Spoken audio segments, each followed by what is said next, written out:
Asanteni sana, tupigie kwaya yetu Praise and Worship Makofi. Asanteni sana. God bless you, God bless you. Let's get seated. We want to thank God for giving us another chance again to be in his presence, to worship him and to thank him for his goodness. It is always a joy to be in the presence of the Lord.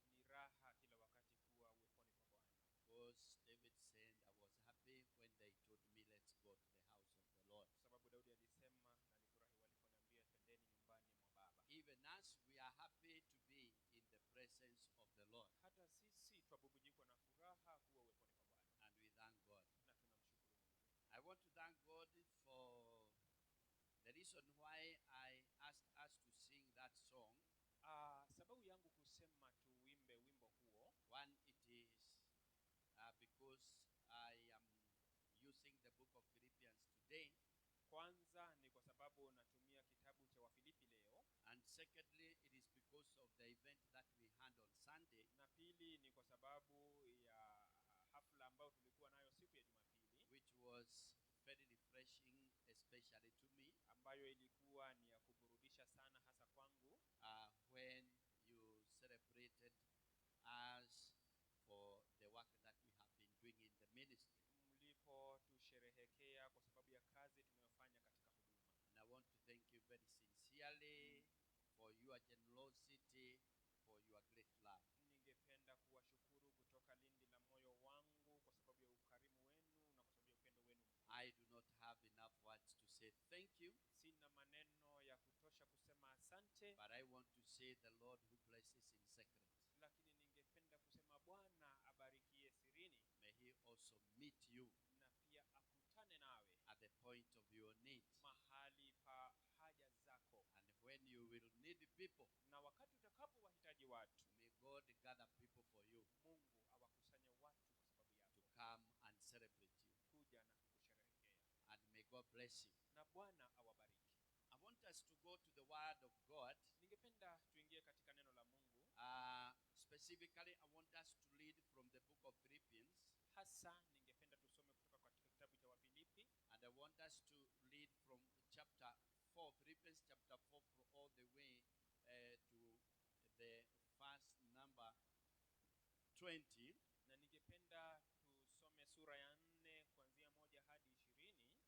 From verse number, I want to read us to read from verse number 4. It's Philippians chapter 4, from verse number 10 to 20.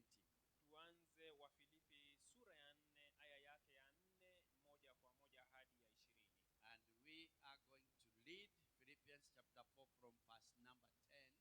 And I'm going to read from the NIV. And let me read mfululizo. I rejoiced greatly in the Lord that at least you renewed your concern for me. Indeed, you were concerned, but you had no opportunity to show it. I'm not saying this because I am in need, for I have learned to be content, whatever the circumstances.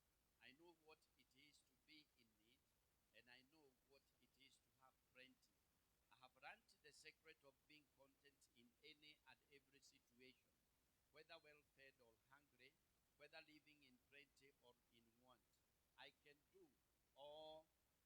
I can do all this through him who gives me strength. Yet it was good for you to share in my troubles. Moreover, as you Philippians know, in the early days of your acquaintance with the gospel, when I set out from Macedonia, not one church shared with me in the matter of giving and receiving except you only. For even when I was in Thessaloniki, you sent me aid more than once when I was in need. Not that I desire your gift. What I desire is that more be credited to your account. I have received full payment, and I have more than enough. I am amply surprised now that I have received from Epaphroditus the gift you sent. They are fragrant offering, an acceptable sacrifice, pleasing to God. And my God will meet all your needs according to the riches of his glory in Christ Jesus.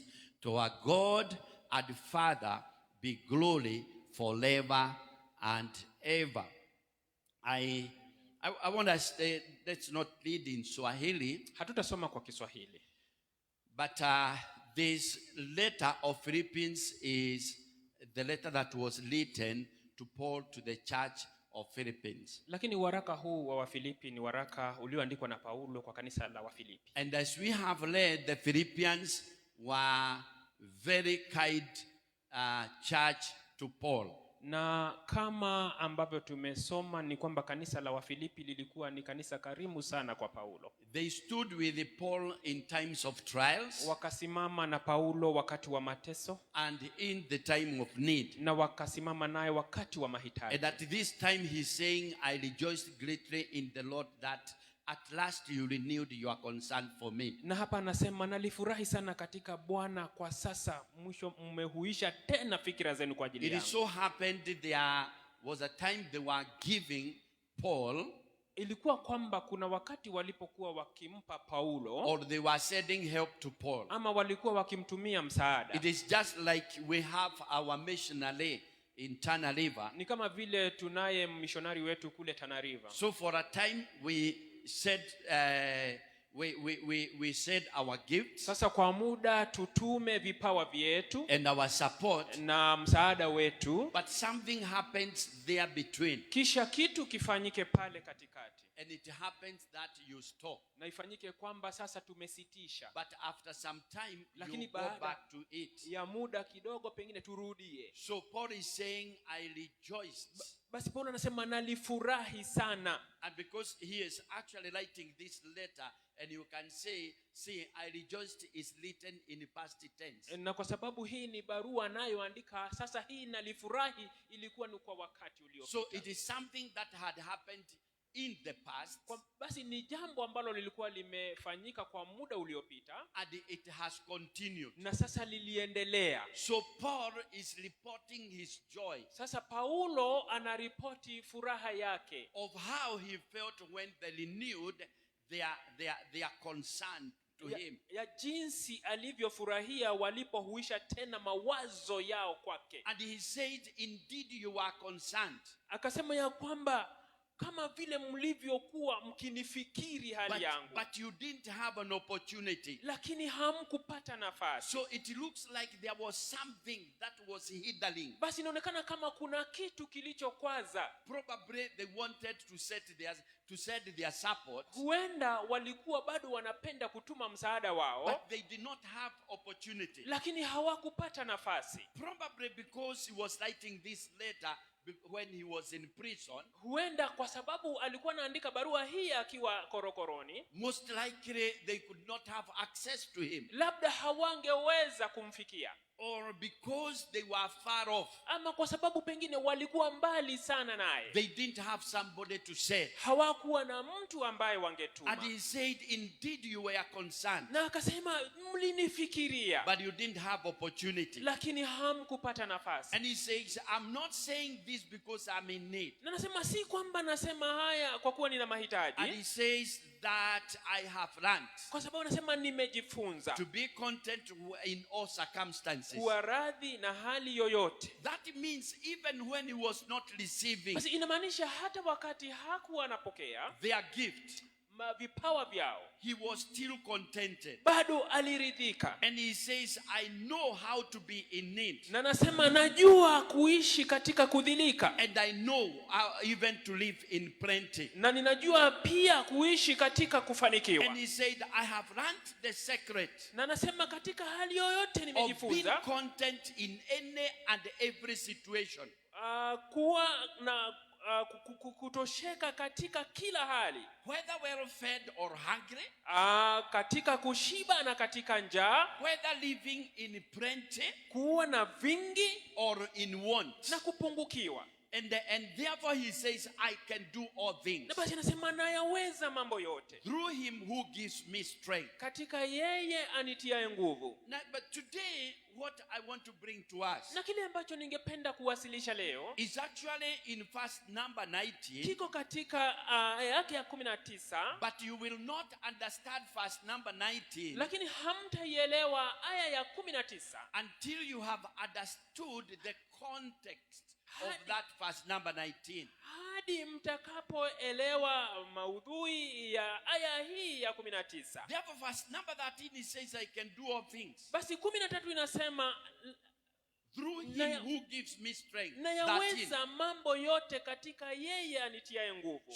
So nothing stopped even when they had not sent their support. Basi hakuna kitu kilichosimama hadi wakati walikuwa wameacha kutuma msaada wao. They continued with their normal life. Wow. He continued. Yeye Paulo aliendelea na maisha yake ya kawaida. If it is preaching, he continued to preach. Kama ni kuhubiri, aliendelea kuhubiri. His life continued. Maisha yake yaliendelea. And this is very important.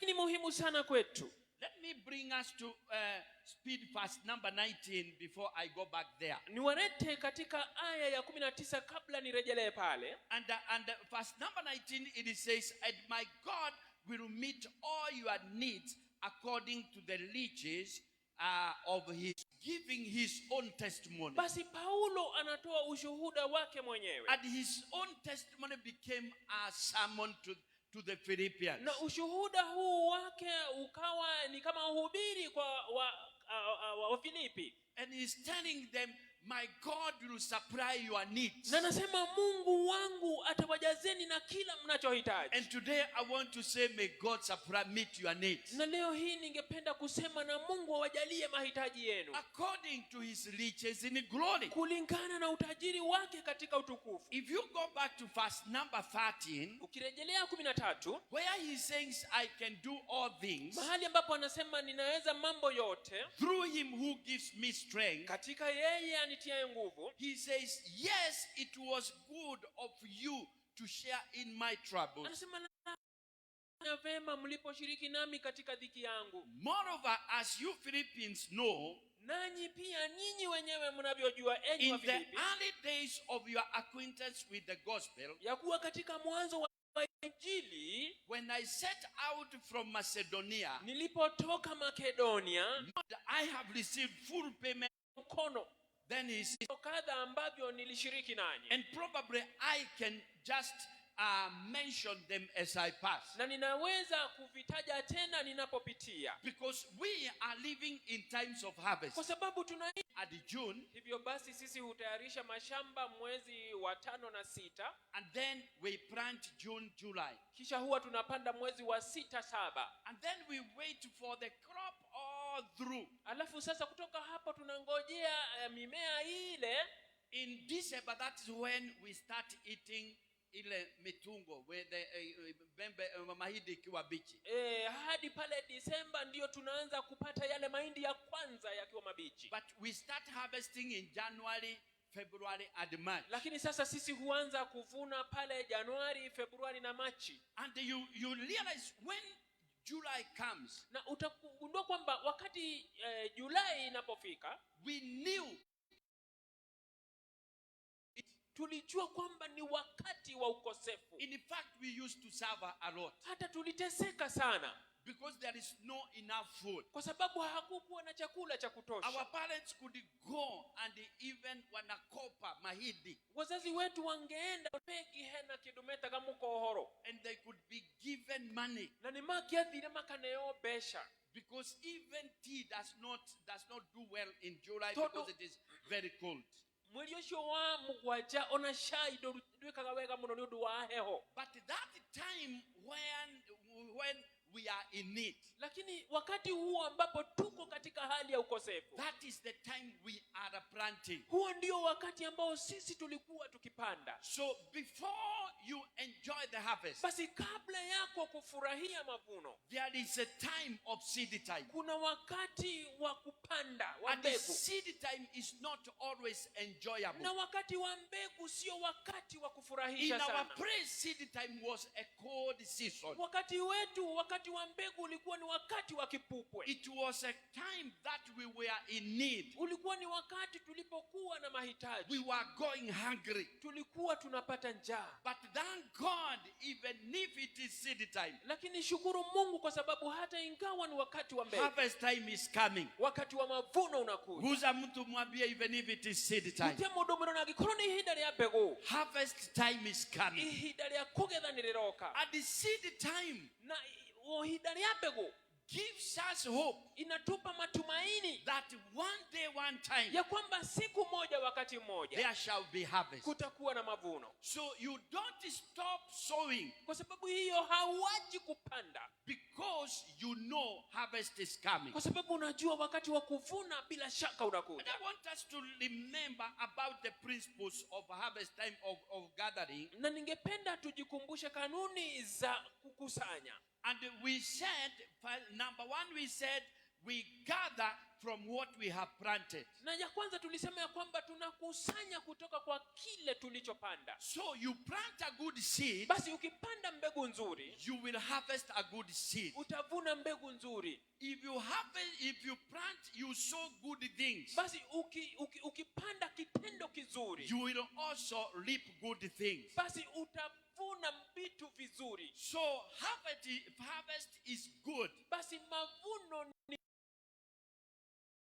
ikiwa mbegu ilikuwa bora. So let's learn sowing good seed. Basi tujifunze kupanda mbegu iliyo nzuri. The second point we said, dokezo la pili tukasema, we gather when it is ripe. Sisi hukusanya wakati zimeiva. The season, tunabeba zile mbegu. May God help us in our lives. Basi na Mungu atusaidie katika maisha yetu. That we may wait. Ya kwamba tuweze kungoja for harvest time. Wakati wa kuvuna. So that for the seed to ripen. Ili mbegu ikomae. And I want to say there is a season. Na ningependa kusema kuna majira. There is a season of harvesting. Kuna majira ya kuvuna. You might be in that lean season. Waweza kuwa huko katika ule wakati wa ukosefu. But I want to tell you, lakini ningependa kukuambia, harvest time is coming. Wakati wa mavuno unakuja. Bwana asifiwe.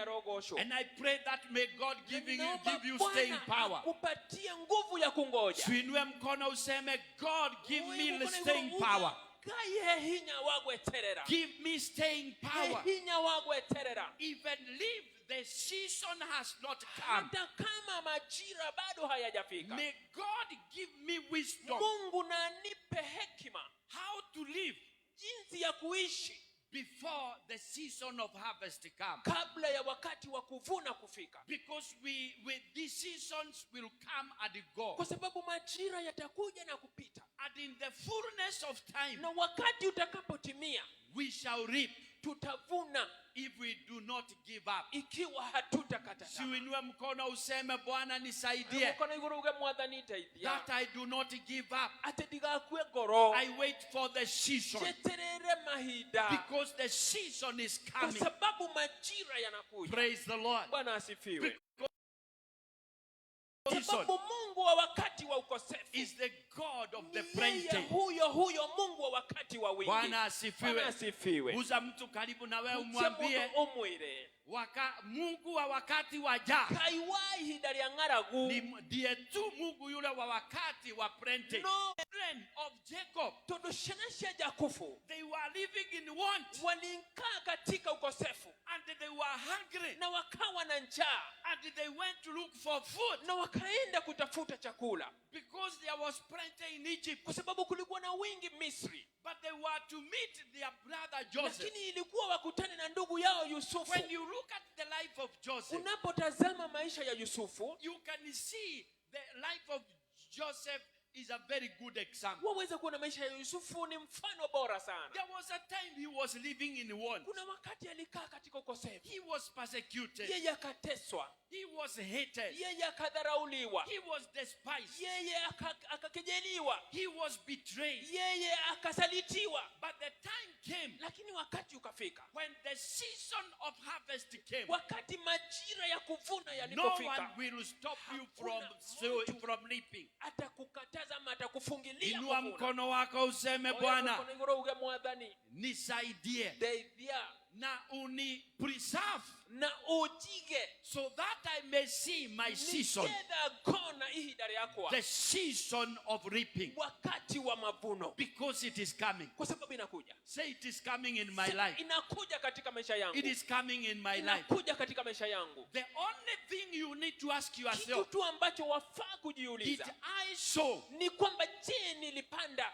Did I sow? Nilipanda. Because if you never Kwa planted, sababu ikiwa haukupanda, probably you don't wait for the harvest. huenda hakuna mavuno unayongoja. But the season is coming. Ni majira yanakuja. So we said we gather when it is Hivyo light. basi tulisema tunakusanya zinapoiva ama The kukomaa. third thing that we said, Kanuni ya tatu tukasema gathering requires hard work and more responsibility. ya kwamba kuvuna inahitaji kazi kubwa na kuwajibika. So we need to be hardworking. Inatuhitaji tuwe wafanyikazi kwa bidii. And in this church we say, Na katika kanisa hili twasema the miracles of God ya kwamba miujiza ya Bwana are not a substitute sio mbadala of hard work. ya kazi. So Ya when bidii. it comes to sowing, Basi inapofikia ni kupanda, we must be there, ni lazima tuwe be pale, present sowing. tukiwa pale tukipanda. Bwana asifiwe. Mwathani arogocwo. Because in the time of reaping, Kwa sababu wakati wa kuvuna we shall only reap that we worked hard to sow. tutavuna kile juu ambacho tulipanda kwa bidii. So may God make us responsible. Basi Mungu atupe uwajibikaji. The reason why Christians do not reap Sababu ambayo huwafanya Wakristo wasivune is because sometimes they are not responsible. ni kwa sababu wakati mwingine hawaajibiki. Yes, we can pray Basi tunaweza kuomba and God can perform a miracle. na Mungu anaweza kutenda miujiza, But there is that which we must do. lakini kuna kile ambacho ni lazima tufanye. If you pray so much Ukiomba sana and you do not sow, na ukose kupanda, you will not reap. hautavuna. Bwana asifiwe. Mwathani arogocwo. So we cannot hide in prayers. Kwa hivyo hatuwezi kujificha kwa maombi. Na hapa ndipo mtu anasema huwezi kukaa hapa unalala hapa unaamuka hapa na ufanye kazi na wewe ukule. Na unawatuka gaduki ikaraga komagu kundra rutawira na kinyihida ulie. You will die of hunger Ni ugokuwa ninganagu praying. ukihoya. And you, if you die, you are not different with the Shakahora team. Na ungekuwa ndogikorowe na gora ni na timu ya Shakahola.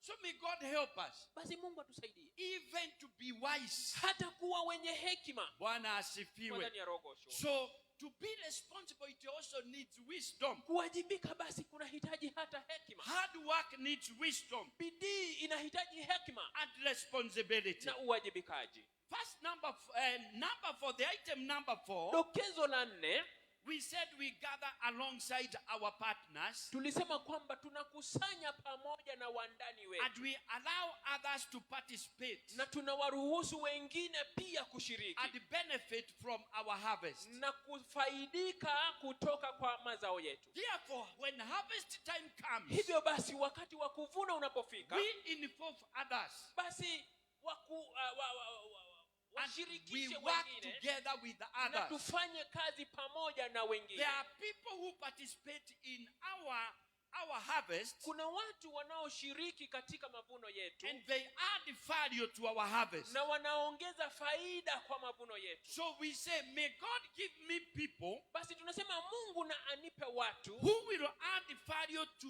my harvest. ambao wataongeza dhamana kwa mavuno yangu. Of course, they will benefit from my harvest, Wao pia watafaidika kutoka kwa mavuno yangu, but they will be adding value. lakini wataongeza dhamani. In life, we don't live in a vacuum. Katika maisha hatuishi katika upweke ama utupu. We live with others, Tunaishi pamoja na wengine and you live for other people. na tunaishi kwa ajili ya wengine. Your work and your hard work Kazi yako na bidii yako benefits others, inawafaidi wengine, and that is what we should know. na hiyo ndiyo yatupasa kujua. As we work, Tunapoendelea kufanya we kazi, are managers of the common good. sisi ni mawakili wa ubora wa wote. God has given us Mungu ametupa responsibility ujukumu to manage his resources. ya kuangalia rasilimali yake, Even the strength that we have, hata nguvu tulio nayo, the wisdom that we have hekima tulio nayo of investing and producing, ya kuwekeza na kuzalisha, ni Mungu anatupatia. negai otoheaga. Bwana asifiwe. Bwana ni arogosho. And that is why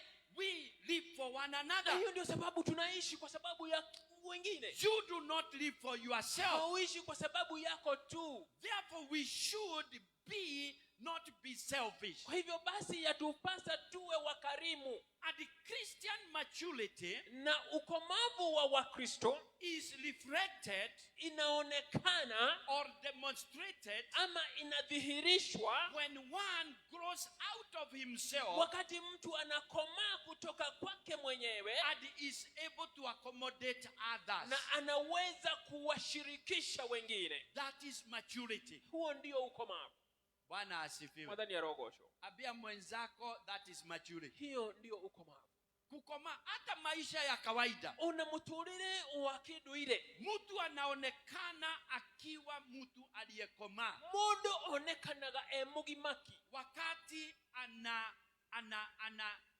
anajumuisha wengine hidiria ahota kugwatanira kana kuikiria aliage katika mambo yake. thini wa maudu make. Because this is what I say. Ni tondu uguo niguo njugaga, If God blesses me today, ikiwa Mungu atanibariki leo, abia mwenzako, if God blesses you today, Mungu akikubariki leo na akupatie pesa nyingi na akuhe pesa nyingi na ujenge nyumba, na wake nyumba, hata nyumba za kukodisha, ona nyumba cia gukomborithia, na uwe nyumba yako iko hapo, na nyumba yaku ikorwo i hau, ujenge kama nyumba hii iliyo hapa, ugwakite nyumba teno i haha, utarara vyumba vingapi?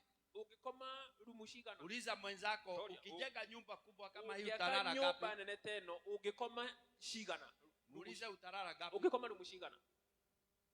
Si utarara rumu moja Lakini tu, ndio ukome imwe moja tu. imwe, Na hata hiyo nyumba ikiwa na rumu nyingi na nyumba iyo ine gikorwo na rumu nyingi, na iwe na bedroom nyingi nekorwo na rumu nyingi cia gukoma, na table room, nekorwo na table room, utarara rumu gapi katika nyumba yako? ugukoma rumu cigana thini wa nyumba iyo yaku? Uliza mwenzako, kwako nyumba yenu wewe unalala rumu gapi? ukomaga rumu cigana? Unaweza kulala rumu hii, baada ya masaa fulani uhame ulale hiyo ingine kwa sababu ni yako. Tondu ni yaku, ugagikome no ndagika nini wakiuma ugakome wewe ngi nigetha ugikome ciothe ni ciaku. Si utalala rumu gapi? Na ithe ndugukome imwe, Si utalala moja. Na hiyo nyumba ikiwa na rumu kubwa na ununue kitanda kubwa, na rumu iyo igikorwo na rumu nene na ugure gitanda kinene ri ile ya 6x6, is Sheria. 6x6 the biggest? Ama kuna zingine hata ni kubwa kuliko hizo? kuna zingine kubwa, lakini ile tumezoea ni hiyo ya 6. Ukienda kulala utalala futi ngapi? Ukikoma futi shigana. Si utalala mahali kidogo. Hata wakati mwingine ikiwa wewe utalala peke yako, kwa hiyo itakuwa uwanja mkubwa sana. Unastahili hata kuwe na mtu mwingine karibu ili akupatie joto. Mahida makiona no kinene hamuno ukapatara hakuru na mundu nigetha ugakigana kwa rugari. Because maturity ni todo ukomavu is when you accommodate others. Ni wakati unapoweza kuwajumlisha wengine. In fact, our success, hata ufanisi wetu, benefits others. Unawafaidi wengine. May you grow, wewe ukue, to accommodate others. uweze kuwashirikisha wengine. Bwana asifiwe. Bwana asifiwe. And that is maturity. Na hiyo ndio ukomavu. And that is how God has patterned life. Na hivyo ndivyo Mungu alivyoweka maisha. When you are a child, wakati wewe ni mtoto, you were very selfish. wewe ulikuwa na ubinafsi sana. And the world revolved around you. Na ulimwengu wote ukazunguka wewe. But as you grow, lakini unapoendelea kukomaa, you start sharing your life with others. Unaanza kushiriki maisha yako na wengine. Your resources benefit others. Rasilimali zako zinaanza kuwafaidi wengine. Bwana asifiwe. Bwana ni arogosho. And that is maturity. Na hiyo ndio ukomavu. Na ndio sababu watu wanazaa wakiwa watu wazima. Na nikio ado mashiara gamatu ikadwa gima. Bwana asifiwe. Bwana ni arogosho. Ambia mwenzako watoto hawazai. Irashoge shiana shiti shiaraga. Kwa nini hamutaki kusema? Mutareda kwenu watoto wanazaa? Kana nema geshiaraga. Uliza wenzako, kwenu watoto wanazaa? Shiana ne shiaraga. Why do mature people give birth? Ni kwa nini watu wazima wanazaa? Because they are able to take care. Ni kwa sababu wanaweza kutunza. Did you know your children are your neighbors? Je, unajua watoto wako ni majirani wako? Actually they are beside your wife or your husband. Kando na mke wako na mume wako, your children are your neighbors. Watoto ni majirani. Abia mwenzako, your children are your neighbors. Shianashi yakune majirani. And sometimes they are very ungrateful neighbors. Na wakati wengine ni majirani wasio na shukrani. Wangapi wako darasani? Nisalimie. Children. Lakini sisi wote tunatamani kuwa na watoto. So that they may eat our sweat. Ili wakule jasho yetu. Of our labor. Jasho ya kazi yetu. Si uinue mkono useme Mungu nipe watu watakaokula mali yangu. Mature. Wewe umekoma. Salimia watu wawili. Waambie when you start partnering with others, na una uwezo wa kupatiana, you are mature. But if you are very rigid, lakini kama umekaa hivyo, you are very stingy, wewe huwezi toa mkono ni ngamu, wewe bado ni mtoto. Wewe ulio mwana. One good quality of a child, sifa moja ya mtoto, is selfishness, ni ubinafsi. Na mimi nimekuwa nikiambia my wife as we were bringing up our children, the love of children is not genuine. Watoto wanakupenda kwa sababu yule mtoto unanyonyesha anakutafuta kwa sababu ya matiti. Kwa sababu anakananyonya.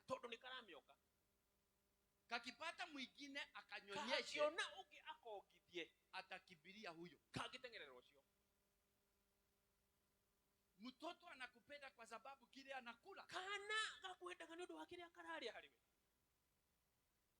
Na hiyo ndio tabia ya mtoto. Na hiyo ndio kawaida ya mwana. Lakini kwa sababu wewe ni mtu mzima, you keep giving. Na kana aendelea kureceive. But that child does not give you. It only receives. And if you don't give,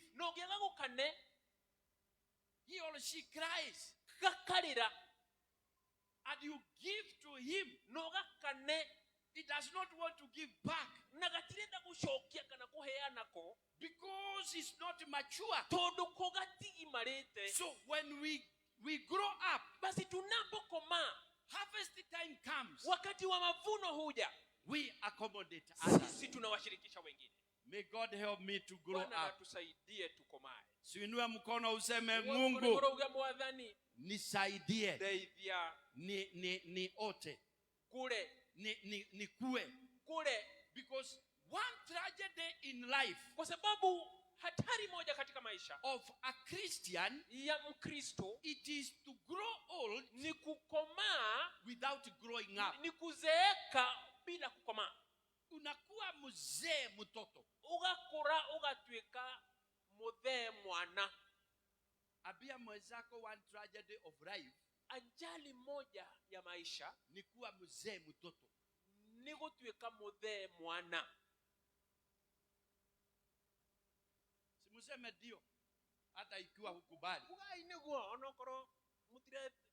Waambie Mungu nisaidie nisiwe mzee mtoto. Ndeithia ndigatwike muthee mwana. And we have those children in life, Na tunao watoto katika maisha, and those children we call them daktari retarded. na tumetaga ciana iria retarded.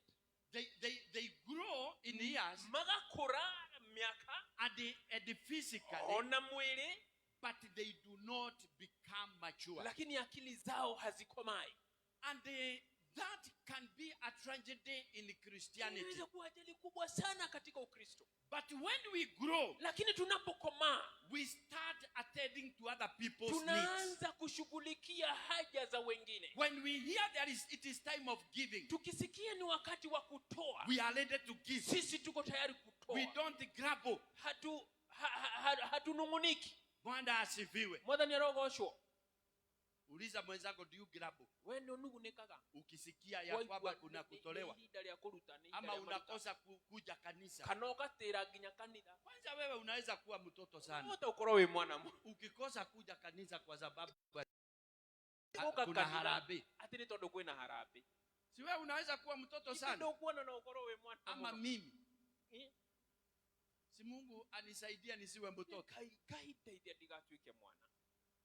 So you grow up, you accommodate others. Basi unapokomaa Laborers, na wao pamoja na there wafanyikazi, are others who are coming to kulikuwa na green, wengine waliokuja kutafuta masazo, and they wanted to benefit from the harvest. na walitaka pia kufaidika kutoka They kwa were mavuno. not involved in planting. Wao hawakushirikishwa katika They were upanzi, not even helping in harvesting. hawakusaidia hata katika kuvuna, But they were coming to benefit from lakini your harvest. walikuwa wanakuja kufaidika kutokana na mavuno. In life, there are people who will come to benefit. Katika maisha kuna watu watakaokuja kufaidika.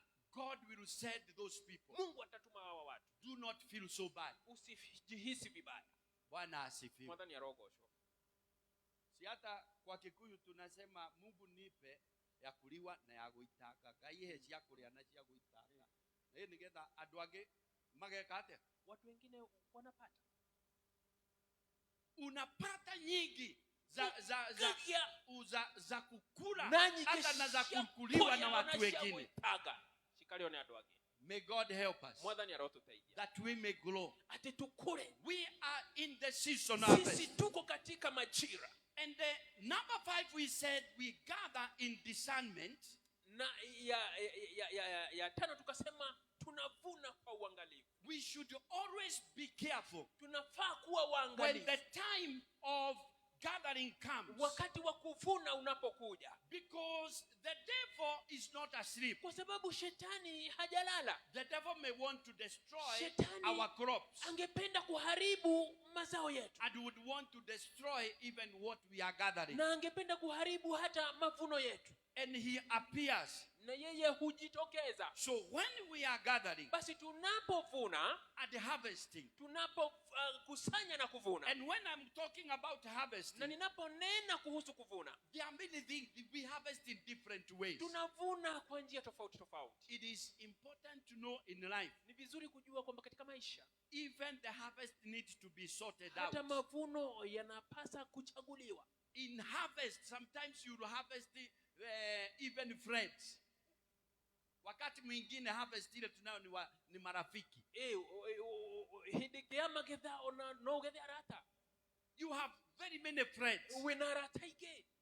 And friends come to your life. Naratasho magoka thĩinĩ wa mũtũrĩre waku. But it is important for you to know when the harvest time comes. Na ni vizuri kwako kujua wakati wa mavuno unapokuja. Discern, make Mungu aweze kukupa roho ya kung'amua. When there are times like when Paul is talking about how they took care of him. Kama Paulo anafonena kuhusu vile walivyomshughulikia haja zake. There are times that people will show a lot of love. You see like you are so much loved. Hata wakati unaona kama umependwa sana. And the people are taking care of you. Watu wanakushughulikia sana. It is not everything that glitters is gold. Sio kila kitu kinachong'aa ni dhahabu. Abia mwenzako, not everything that glitters is sio gold. Kila king'aacho ni dhahabu. So even in harvest time, hata wakati wa kuvuna, do not forget yourself. Usijisahau mwenyewe. Bwana asifiwe. Mwadhani arogosho. When you are happy and you are blessed, wakati umefurahi na umebarikiwa, don't forget yourself. Usijisahau. Because it is at the height of our blessings, kwa sababu ni katika kilele cha baraka zetu, that Delilah appears. Ambapo Delilah hujitokeza. Do you know Delilah? Je, mnajua Delilah? How many know Delilah in the Bible? Ni wangapi wanajua Delilah katika Biblia? When Samson was so victorious, wakati Samsoni alikuwa na ushindi mwingi, and he was conquering the army of Philistines, na alikuwa akishinda majeshi ya Wafilisti, that was time of harvest. Hiyo ilikuwa ni wakati wa mavuno. But Delilah appears. Ni Delilah anaingia. When David conquered the armies, wakati Daudi alipopiga majeshi, he forgot himself, akajisahau, and he was left in the upper house. Akaachwa kule kwenye vyumba vya juu. Then sinema sikaanza kuingia. Sinema shikiaji yagoka. And he found himself compromising, taking somebody's wife, killing somebody, and that became a tragedy. So in the time of victory, basi wakati wa ushindi, at the time of success, wakati wa ufanisi, we need discernment. Inatupasa kuwa waangalifu. Bwana asifiwe. Si Mungu akupatie hekima. Inua mkono useme, Mungu nipe hekima katika maisha. Utakapoajiriwa kazi nzuri sana, take care of yourself. Because it is at that point that you can be tempted. Wakati huo unapoweza kuingia katika majaribu. Because the devil can be he can also show up. Kwa sababu shetani anaweza kujitokeza. The devil show up in the times of harvest. Shetani hujitokeza wakati wa mavuno. When Job was doing very well, wakati Ayubu alipoendelea vizuri sana. Sema mwambie mwingine Job. Ayubu. And tell them Job was doing very well. Ayubu alifanikiwa sana. He was successful. Alifanikiwa. He was honored and respected. Ameheshimika. He was one of the elders in the city. Alikuwa ni mmoja wa wazee katika mji. God had a testimony. Mungu alikuwa na ushuhuda that Job was a good man. Ya kwamba Ayubu alikuwa ni mtu mzuri. He even gave the devil that testimony. Hata akamtolea shetani ushuhuda ule. That Job is a good man. Ayubu ni mtu mzuri. Bwana asifiwe. But when Job was being celebrated, lakini Ayubu aliposhangiliwa na kusherekewa, even by God, hata na Mungu, the devil shows up. Shetani anajitokeza. Wacha niende pole pole. Ambia mwenzako, when God was celebrating Job, wakati Mungu alipomsherehekea Ayubu, the devil appeared. Shetani akajitokeza. Ambia watu wawili watatu. When you are celebrated, wakati unaposherehekewa, kung'amua na hekima. Wisdom, basi hekima sustains, hudumisha harvest, mazao. Bwana asifiwe. And that is why James says, na hivyo ndivyo Yakobo anavyosema, if you do not have wisdom, ya kwamba usipokuwa na hekima, because God gives generously. Omba kwa sababu Mungu hupeana hekima. And ukarimu. the kind of wisdom James is talking about Na aina ya hekima ambayo Yakobo is ananena kuhusu how you act ni vile unavyofanya when you are tried. unapojaribiwa. Bwana asifiwe. Mwadhani ya roho. How do you behave? Unafanya nini? So when there is harvest, Wakati kuna mavuno, pray for wisdom from the Lord. omba upate hekima kutoka kwa Mungu. Bwana asifiwe. Mwadhani ya roho. Suinue mkono useme Mungu nisaidie. Ukiwa uko niguruge gaida idia. Niwe na discernment. Na kuhota utauku. This is where we need the fruit of the Spirit. Na hapa ndipo tunapohitaji tunda la roho. Because when you are celebrated, it means that you have been charismatic. Kwa sababu unaposhangiliwa unaonekana kwamba wewe sasa umepata kibali. You have been a hero. Sasa wewe umekuwa mshindi. In one way or the Kwa other. njia moja au nyingine. Everyone is praising you. Kila mtu anakusifu. Everyone is seeing what you have Kila done. mtu anaona kile ambacho umeweza kufanya. And he knows what you can Na do. anajua vile ambavyo unaweza kufanya. Everybody is talking about you. Kila mtu ananena kukuhusu. God is talking about Mungu Job. pia ananena kuhusu Yakobo, Ayubu. Bwana asifiwe. Mwadhani ya roho. But the devil appears. Lakini shetani anajitokeza. And he can strike at that point. Na anaweza kugonga wakati huo. But may God help us Lakini Mungu atusaidie. that we don't forget ourselves like Ya Samson. kwamba tusijisahau kama Samsoni. Because when Samson was very Kwa successful, sababu Samsoni alipofanikiwa he sana, forgot himself. alijisahau. He was filled by his character. Aliuawa na tabia zake. His character filled him. Ama tabia zake ndizo So zilizomwangusha. may God give us character Basi Mungu atupe tabia even in times of harvest. hata wakati wa mavuno. Bwana asifiwe. Mwadhani ya roho.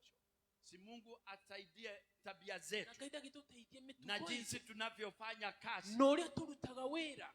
I think I will come to this another day. Na nitakuja kurejelea haya siku nyingine. Because we said we also gather in the presence of our enemies. Kwa sababu tulisema kwamba pia sisi hukusanya miongoni mwa maadui wetu. Number 6, we said we gather in the presence of our Sita, enemies. tulisema kwamba sisi hukusanya miongoni mwa maadui They zetu. are wolves. They are wolves. Kuna Mbwa mwitu. kuna mbwa mwitu. And the wolves bring danger. Na mbwa mwitu wanaleta hatari. Because your greatest opportunity, I said, Kwa sababu fursa yako kubwa nilisema brings your greatest enemy. huwa yaleta adui wako mkuu. When you are very successful, Wakati umefanikiwa sana, that is when hapo ndipo adui yako mkuu hutokea. your greatest success Ufanisi wako ule mkuu and your greatest opportunity na nafasi yako kubwa brings your greatest enemy. huleta adui yako mkuu. David had an opportunity Daudi alikuwa sharpening his skills yeye alikuwa akiendelea kunoa ujuzi wake of killing ya giants. kuua majitu.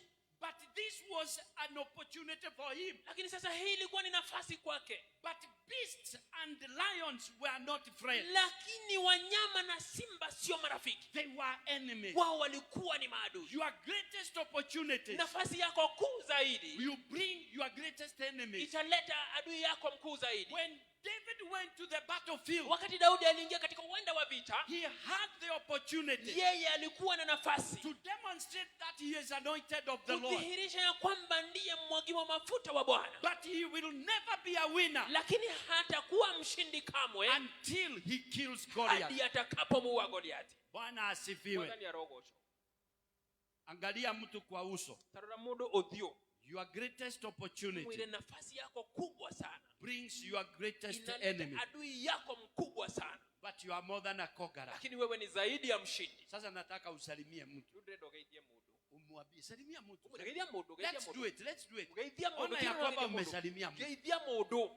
Hata ikiwa ni wawili. Geithia mundu. Noko ni geithia adwele. Waambie when you have the greatest opportunity. Wakati una nafasi kubwa zaidi, It is the opportunity now to kill your greatest enemy. Ndio wakati wako mkubwa sana wa kuwa adui yako mkuu, Because you are more than a kwa conqueror. sababu wewe ni zaidi ya mshindi. Praise the Lord. Bwana asifiwe. You will never be called a winner Wewe hautaitwa mshindi until you have conquered. hadi utakaposhinda. May God give me power to conquer. Mungu anipe nguvu za kushinda. You will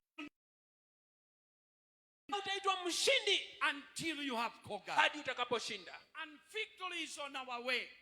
Na ushindi uko katika njia yetu. And the Lord is bringing our victory. Na Mungu analeta ushindi We wetu. have what it takes.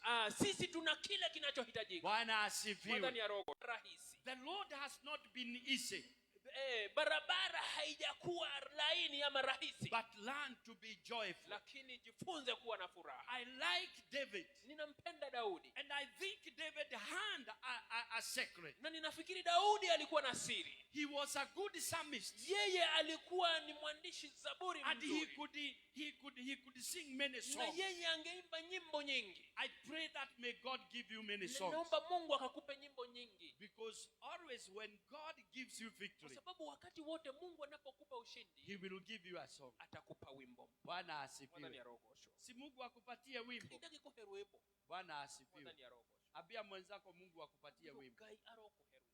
Mungu akupatie wimbo. Gai aroko heruepo. May God give you, Gai a aroko song. heruepo. because when we are tempted, Todo hedera twagelyo. the Lord will give you a song. Mungu atakupa wimbo. The Lord will give you a song. Mungu atakupa wimbo. David was always be given a song. Daudi akapewa wimbo kila wakati. Therefore, his victory was celebrated. Basi ushindi wake ukasherehekewa. Learn to celebrate your victory, Jifunze kusherehekea ushindi wako. even if they are small his Hata victories. kama haijakuwa rahisi. Acknowledge the Lord. Mtambue Bwana. Give glory to God. Mpe Bwana utukufu. Bwana asifiwe. Ndani ya roho. Because he's the one who will deliver you and will come and draw you from that millet box. Kwa sababu yeye ndiye atakaye kukomboa, atakuja na atakutoa kwenye udongo ule wa utelezi. Those sleepy praise, Mahali pale panapoteleza, God will give you victory. Mungu atakupa ushindi. Bwana asifiwe. Ndani ya roho. I may not have I just decided to bring this to us Niliamua kuleta haya kwetu because I wanted to connect this, which I may continue next time. kwa sababu nilitaka kuunganisha haya na yale ninayoweza kuendelea wakati Because ujao. Paul was celebrating Philippians. Kwa sababu Paulo alikuwa anawasherehekea Wafilipi. Because of how they joined hands with him, Kwa vile walivyoshirikiana naye and they stood with him, na wakasimama naye, and he was telling them of what the Lord has done. na akawa akiwaambia jinsi ya vile Bwana alivyofanya. But he told them, Lakini akawaambia, my God Mungu wangu will supply to your needs atawatosheleza haja zenu according to his riches in glory kadri ya utajiri wake katika utukufu through Christ Jesus. ndani ya Kristo Yesu. Yes, I am talking about the harvest. Ndiyo ninanena kuhusu mavuno. And I'm saying God will give each one of us harvest. Na ninasema Bwana atatupa kila mmoja wetu You mavuno. may have gone down even crying, Waweza kuwa uliteremka kupanda hata ukilia, but you will carry sheaves lakini utabeba with the songs of joy. na nyimbo za sifa. Bwana asifiwe. Mwadhani ya roho. And God will supply. Na Mungu atakupa. Next time I will talk about needs and wants. Wakati ujao nitaongea kuhusu mahitaji na Because Paul is saying, and my God will meet all your needs. na Paulo anasema ya kwamba Bwana wangu atawajazieni kila mnachokihitaji. Because in life there are needs. Kwa sababu katika maisha And kuna there mahitaji are wants. na kuna haja. Bwana asifiwe. Mwadhani ya roho. Abia mwenzako, in life there are needs Katika maisha kuna mahitaji and there are wants. na kuna haja. And needs are those things that you cannot do without. Na mahitaji ni vitu ambavyo bila hivyo hauwezi kuishi. And wants are also good, Na haja pia ni vitu vizuri. but they come after our needs are met. Lakini haja unatimiza baada ya kutimiza mahitaji. And I will be focusing on Ruth, Na nitakuwa ninatazama kitabu cha Ruthu, because at the first the need of Ruth was to satisfy, to be full. kwa sababu mwanzo hitaji la Ruthu lilikuwa ni kupata shibe. Mama yake akule, Maitowe aliye na yeye akule, na onakewe mwene akione kitu kya kulia. that was her need.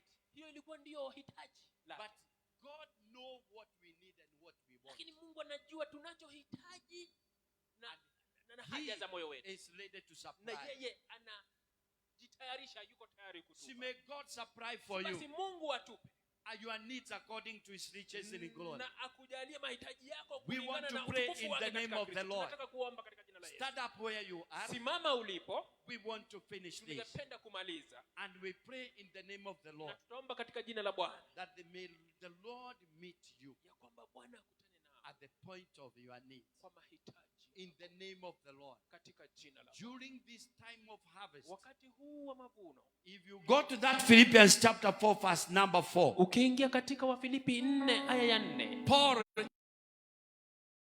anawaambia Wafilipi, rejoice in the Lord always. Verse furahini number katika 4. Bwana. 4 hapo. Philippians 4:4. Wafilipi 4. Rejoice in the Lord always. Furahini katika Bwana. And I kila will saa. say it again, rejoice. Tena nasema furahini. And let your gentleness be evident to all. Upole wenu na Transcends the men. ya kwamba amani ya Bwana inayopita mawazo ya binadamu Will guard your heart and spirit taweka nyoyo zenu na roho zenu in Christ Jesus. katika Kristo Yesu. I pray that may God meet your needs Naomba today. Bwana akakutane na mahitaji May yenu. God give you a harvest. Mungu akawapa mavuno. May God give you a harvest. Mungu akawapa mavuno. May God will reap every Na season. utavuna katika kila majira ya In the kuvuna. name of the Lord. Katika jina la Yesu. Lift up your hand. Inua mkono wako. Mwambie Mungu niko hapa. Ira gaideha. Pray to God. Hoyaka. Speak to God. Nena na Mungu.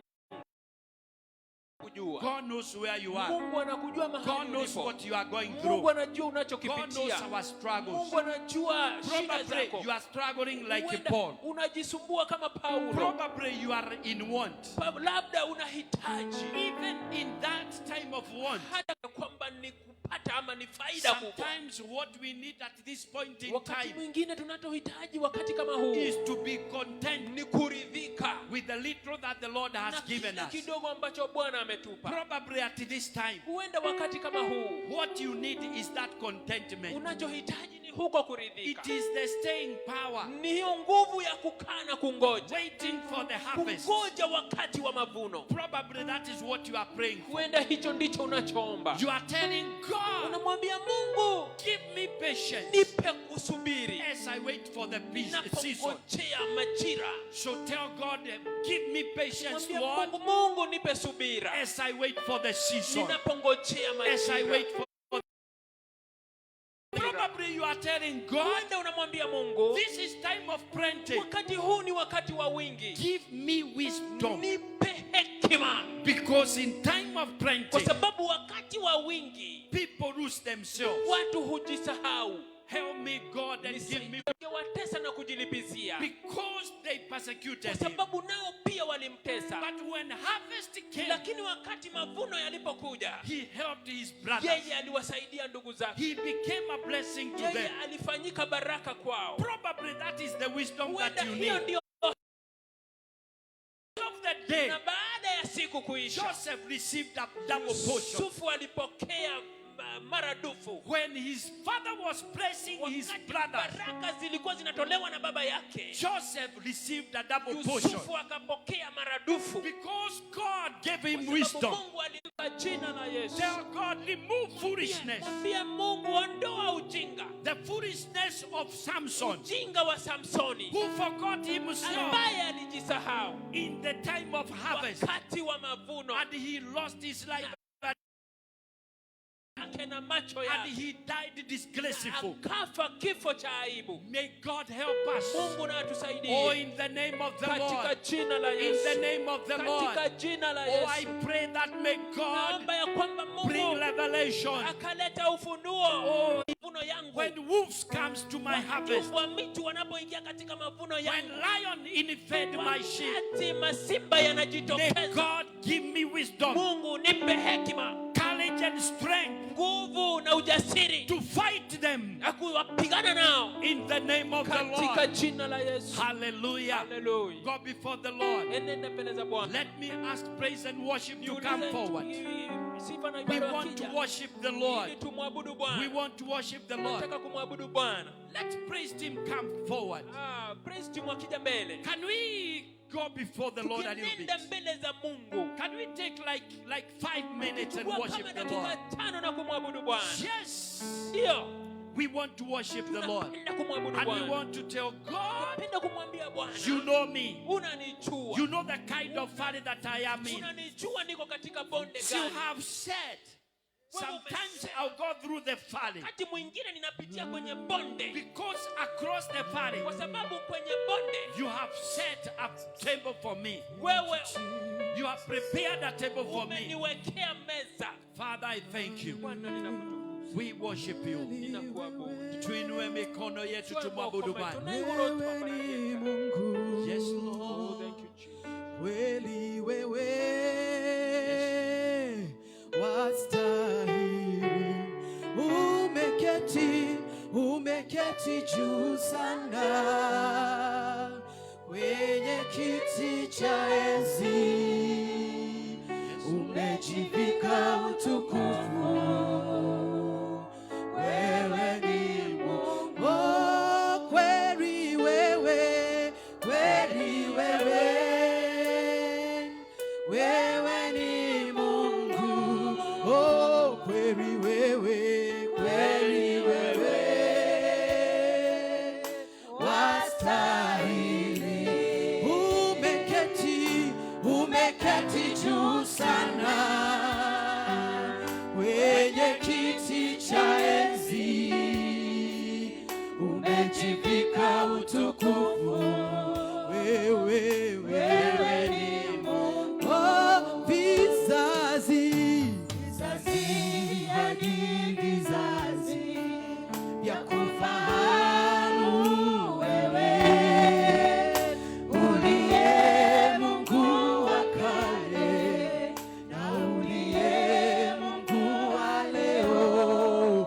Kazi zako zaonyesha ukuu wako wewe, umetukuka, umeinuliwa wewe Bwana. Oh, kweli wewe, wewe ni Mungu, kweli wewe,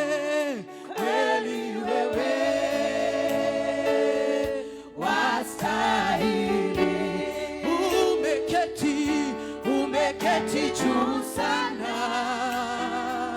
kwenye kiti cha enzi, umejivika utukufu. Wewe ni Mungu, oh, kweli wewe, oh, wewe ni Mungu, kweli wewe, wastahili, umeketi juu sana kwenye kiti cha enzi, umejivika utukufu. Wewe ni Mungu, Kweli Mungu, tuinue mikono yetu na tuseme kweli wewe ni Mungu. Umejivika utukufu. Wewe ni Mungu. Mwabudu Bwana. Mwambie atukuzwe. Ainuliwe. Hakuna mwingine kama wewe. Twakutukuza Bwana. Twasema hakuna mwingine kama wewe. Pokea sifa na shukrani. Baba mwenye enzi, twakutukuza na twakuabudu. Katika jina la Yesu tumeomba. Pengine wewe ni katikati yetu, unahitaji maombi maalum. We want to pray in the name of the Lord, and we want to call upon the name of the Lord. God knows you, and God knows you by your name. Unaweza kuinua mkono wako mahali wewe uko na unasema, Bwana nikumbuke wakati huu, Lift up your hand if you need a very special prayer. You need the Lord. And I'm going to ask you to come forward. It is always good to approach the altar. And we pour our tears at the altar as a sacrifice. Let me ask you those that need prayers to come forward. I saw a few hands. Kujeni hapa mbele. Can you say those that need prayers? Let's come and pray together. I saw a hand there. Wale wanahitaji maombi. Kujeni hapa tuombe na nyinyi. We want to speak a blessing upon your life. I want to say, may the Lord come through for you. May the Lord meet you. May the Lord supply to your needs. May the Lord meet you at the point of your need. May the Lord fight your battles. Come closer, come closer. If we can remove these seats and we push it at the side. Tusisukume tu kwa kando. And let's just pray with our brothers and sisters. Yes, wengine tuinue mikono yetu tunapokumbuka